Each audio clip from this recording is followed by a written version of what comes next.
Zoo Hunter, a deck that I've personally been having a lot of fun with recently. And before I actually hop into a little bit of gameplay here, I do want to take a look at the deck just to make sure that we're on the same page. This is the Zoo Hunter list. A quick shout out to Brian Kibler. I do believe this was originally a Brian Kibler deck. Not quite sure if this is his original list, but I do think it was at least his original concept. If I'm wrong about that, if you know better than I do, get at me in the comments. I always like to make sure people get the credit that they deserve.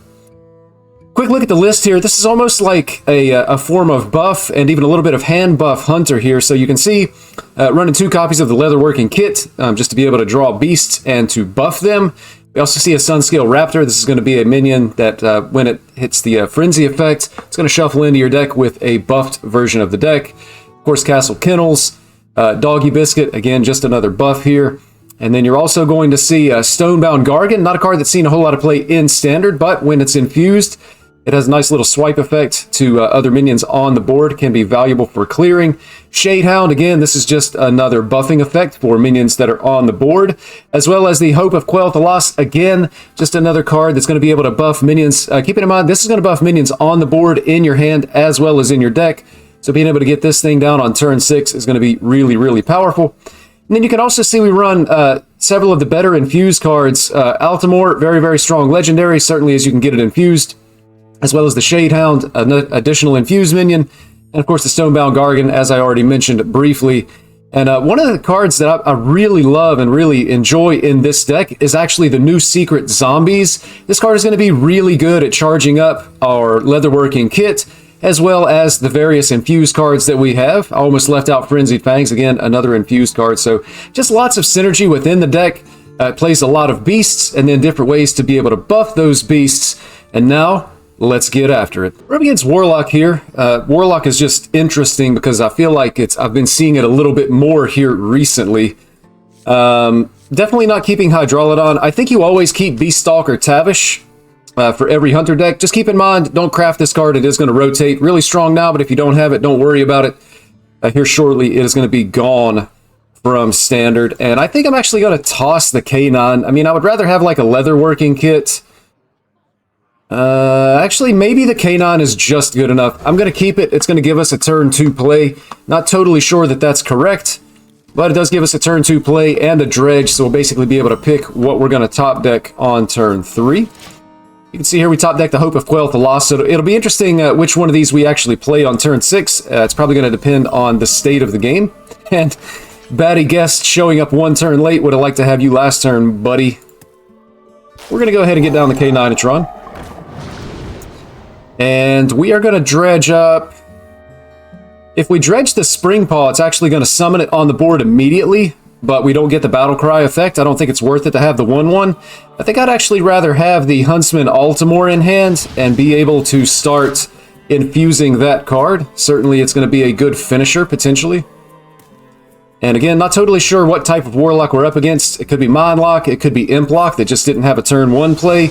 The tap here kind of makes me think it's going to be more along the lines of a Mind Warlock. So we're going to want to pressure our opponent as much as we can. We want to spend all of our mana here. We're going to put minions on the board and punch face. Keeping in mind, if it is Mindlock, they're going to be able to clear these boards, but it will allow us to start infusing our Huntsman Altamore, so it's not all bad news. And again, we can't just sit back and do nothing. We don't want to sit back and just hero power. We want to put minions on the board. If our opponent is able to clear our board, we're going to lose if they do, but if we don't play cards, we're going to lose anyway. So if you know that you can't beat something that your opponent may have, best play to do is just play your cards as if it doesn't exist, or assuming that they won't have it. And over a very large sample of games, that's going to give you the highest possible win rate. So we want to play smart to play around opponent removal, but we don't want to play scared. And that's going to be true basically for any deck in Hearthstone. Play smart, but don't play scared. And certainly with a deck like this, we're going to try to stay aggressive. A lot of people would probably classify this as a mid-range deck. My experience has been that a lot of mid-range decks tend to play as aggro, at least in a certain number of the matchups here. So waiting to see what our opponent is going to do. And unfortunately, it looks like we may actually have a disconnect situation here, although maybe they are just perusing their options. I did see some of the cards up here move. If Hearthstone gives me a free win, I'm going to take it because this game owes me free wins, considering all of the hogwash RNG I have to put up with here. So it looks like our opponent may have actually disconnected, and we're just going to go ahead and play our turn here. We don't really have any options. We just spend our mana, and then we're going to pass it back over. So assuming the opponent did disconnect, I am going to leave this game in the video. You may wonder why. When I play these types of decks, or when I make this type of video, I just queue up consecutive games on the ladder because I want you to see a organic ladder experience. And sometimes your opponent disconnects. It's just an organic ladder experience. So at least you know this deck is strong enough to beat your opponent if they disconnect or go AFK, whatever that situation may look like. And you can see that's exactly what happened here. So we are going to keep the video rolling, and I'm going to try to get some additional games. But thank you, Hearthstone. I deserve that win. Just one quick note here. If your deck can't beat an opponent that is literally AFK, the deck you're playing is actually going to be a delete. Maybe head over to Uncorrupt Hearthstone on YouTube and select a different deck. Again, we want to keep the Tavish. Can't really keep the Altimore. It's just too expensive. And I'm going to keep the Leather Working Kit. And hopefully we're going to be able to hit some minions, preferably beasts, to be able to play along with this. And so unfortunately, our hand is a little bit heavy, but we do have the coin to try to smooth out our curve. And potentially this could be a Jackpot Rogue. That's going to be a nice pickup for us. We play the weapon on one. Potentially it could be a Miracle Rogue, so we won't know what we're facing until our opponent kind of reveals themselves, so to speak. Hero Power and Swing here. This makes me think it's more likely to be a Jackpot Rogue, just because usually Miracle Rogue has better plays than Hero Power Swing. But again, can't be sure of anything just yet. We're going to play our 2-drop, the Frenzied Fangs here. When these die, it gives us 2 charges on the Leather Working Kit. And again, we can't just not play cards. Hero Power is a weak turn. It is an option just to spend mana. Spending mana is always good. But playing a card is going to be better than Hero Powering in just so many of the situations throughout Hearthstone. And we see it's actually going to be Death Rattle Rogue here. So that's pretty interesting. And we're kind of at a point where we can coin out the Stonebound Gargan just to have something on the board, or we could potentially save our coin and just Hero Power. I feel like we're going to be better off playing the coin in this situation, just because so much of our deck costs less than 4 mana. It's likely that we'll be able to draw something playable, and if we don't, then it will be a Hero Power. Here we have the option, we can either buff the Gargan or we can Hero Power. I think I just want to go ahead and buff this. If we take a trade, we have 3 mana left. But by buffing this, it's going to allow us to push actually 7 damage because we will be Hero Powering. It's going to make this minion harder to remove. So I'm going to make the play just like that. I do think there's some argument to maybe trade the Dog Biscuit in that situation. But I really just like this play better. Gives us a nice big minion. And unfortunately, it looks like this minion is going to be getting removed here, and we're going to be taking a lot of damage to our face. So that is just bad news for us. And I believe this is the last turn of Snowfall Graveyard for our opponent, so we're hoping that they don't have the second copy. They do have a second Masked Reveler, though. At this point, we do have an Infused Shadehound, but we don't have other beasts to be able to really take advantage of that. If we play the Spring Paw, that would have Rush, and then we could have a 1/1 with Rush to be able to remove this minion as well. And then likely we're going to be going into like turn 6 Tavish into turn 7 Hydralodon. Question is Rat King a better play? We trade here. They have trades as well. Weave in a Hero Power. Play 3 mana here and Hero Power. This dies. Yeah, I'm going to go with the Rat King here, and the trade is going to go on the Kravatoa. It's going to remove the most damage, so I like playing the Rat King here just because we know it's going to die. And they actually have second Snowfall Graveyard, so our opponent has a really good draw here, and it feels like it's going to be really tough to win this matchup.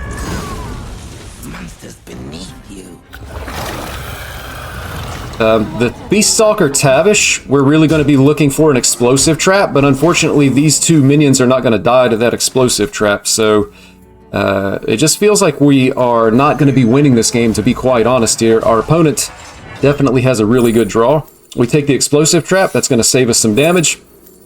And then I think we just want the freezing trap, to try to be able to take back tempo on the board. So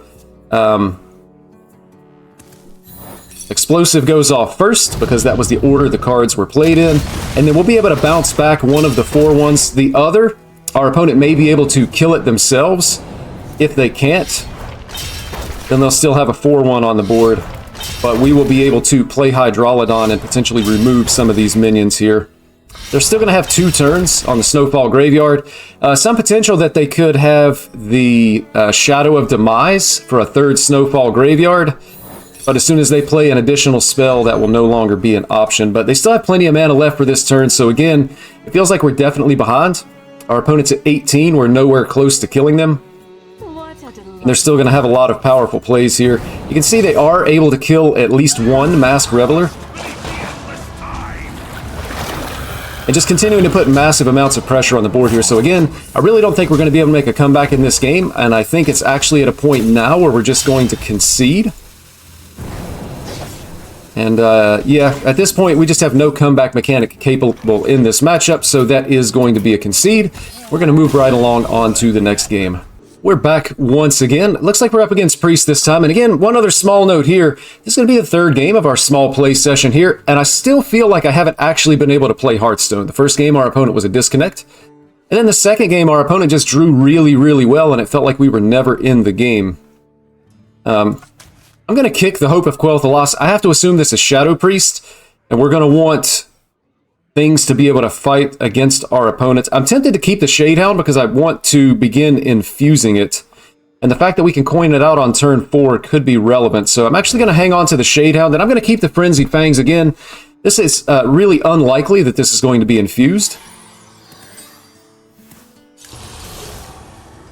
but it is possible. And it is Shadow Priest. Could still be Sister Sylvalna Shadow Priest at this point, or it could just be the typical aggro Shadow Priest. We're going to find out before too much longer. And we're just going to play our 1-drop. And turn 2 is going to be Zombies. I don't expect our opponent to necessarily play a 2-drop here. They unfortunately have the Incorporeal Corporal, so there would have been some benefit to coining out the Zombies, and then I could have played the 1-drop and a Devouring Swarm.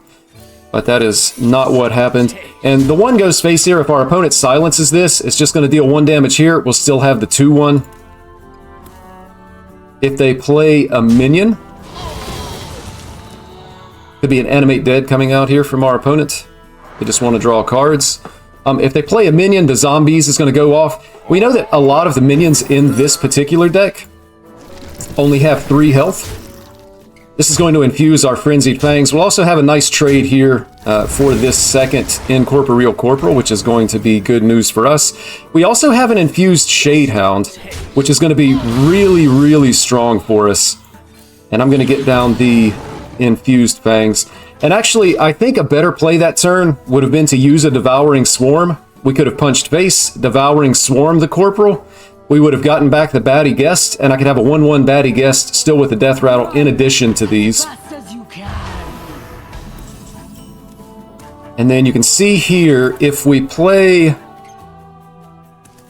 I can coin out the Shadehound, and it's going to buff all of these beasts. So I can trade the Shadehound here. I can trade one of these guys here, and at least 1 minion would survive a Shadow Word Undeath. So feels like that's going to be the most powerful play that we can make this game. So I'm going to take this trade. And then I just want to go ahead and remove the Corporal. And then I'm going to push face. So if our opponent does have Shadow Word Undeath, they're going to spend their entire turn. And we're still going to have a 5/1 that will be able to buff with the Dog Biscuit here. And if they don't have it, they could be in trouble. Maybe they have like Weapon and a Shadow Spell to at least remove this. That looks like it's going to be a Mind Seer. And unfortunately, our opponent's Death Rattle actually landed on the High Cultist Basilisk. So many times it just feels like they always have this particular card. And now at this point, it's just going to be a damage race. And so I'm going to buff actually both of these minions. And then I'm going to push all of this damage into our opponent's face. That's going to set them down to 7. And then I think just want to go ahead and use the Devouring Swarms here because I don't necessarily want to take this damage. We could be dead if our opponent plays like a Void Touched Attendant. So I'm going to Devouring Swarm, I guess, on this 4/3. And then I'm going to go ahead and Devouring Swarm on the 5/5. So now our opponent is going to have a little bit of additional damage to be able to remove our 7/8. And we get the 2/1 back in play here. So still plenty of ways that our opponent can remove our board here, but if they have to double trade and hero power to remove this, that's going to be really good for us. Our top deck should be playable. It's 6 mana. There's only 1 card left in our deck that's not playable. So we have a 20 of 21 chance of being able to draw a playable card. And just the fact that they're doing this is good news for us. Again, they have to remove our minions from the board just because of what we're threatening here. And if I can potentially hero power, Altamore can potentially just be lethal on turn 7 if we hit the Rusher, the Altamore version of Huffer, and the Altamore version of Leok. And so this is, that was a really bad top deck. So we're hoping that we're not dead here. If we're not, again, we'll have lethal if we can hit the Rusher and the attack buffer. Could also potentially hit something better out of our deck.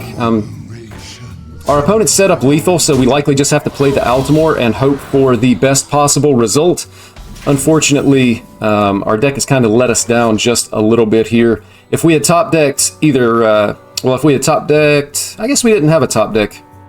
I was thinking we could play Hope of Quel'Tha Lost, but only 7 mana, so we're going to find out if we win the game right here. Otherwise, I'm pretty sure we're just dead. And unfortunately, this puts us 1 off lethal. So the question is, what do we need to do? If we take a trade, can we ever possibly win? Our opponent has 15. They could have like Ping and second Mind Seer and all minions go face. I feel like we're going to have to trade. What to do? We lost the 50-50 on this guy right here. And even with a trade, we're still potentially dead. Do we have any outs next turn for lethal? I guess Hope of Quel'Tha Lost. We just have to take the trade here. Otherwise, it feels like we're guaranteed dead. And we may have actually just lost the game anyway, just not actually able to get there this match. Unfortunately, 2 bad top decks in a row. We had a couple of weak turns, and our opponents had some favorable Haunting Nightmares on the cards that landed in their hand. This deck, of course, really strong, and you can see here we're actually just dead to the hero power, so a little bit unfortunate there. This deck is good. You can win games, but certainly you can see that when you're up against some of the stronger decks in the meta, you feel just a little bit weak. This is not necessarily an awful matchup, but it is a matchup that we could probably reasonably expect to lose. But it's a fun deck to play, and it's something a little bit different as we're waiting on new cards. I'm Uncorrupt. Thank you so much for watching. Good luck out on the ladder.